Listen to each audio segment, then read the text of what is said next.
तर आज आहे शेवटचा दिवस. उद्या बाप्पा जाणार आहेत, त्याच्यामुळे आम्ही सगळे निघालोत बाप्पाचे दर्शन घेण्यासाठी. आणि या गर्दीमधून रस्ता काढत काढत कशी तरी आम्ही पोहोचलो पुढे.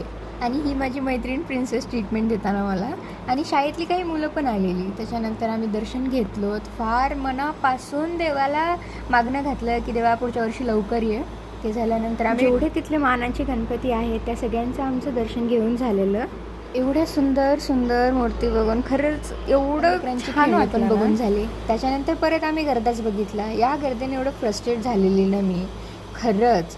म्हणजे एवढा गर्दा मला वाटलं नव्हतं, एक्सपेक्टेड नव्हतं की इथे एवढा गर्दा होईल. पण जसंही दर्शन घेतलं ते सगळं जे फ्रस्ट्रेशन होतं ते सगळं गायब झालं. पहिला ब्लॉग आहे त्याची सुरुवात देवाच्या दर्शनापासून झाली.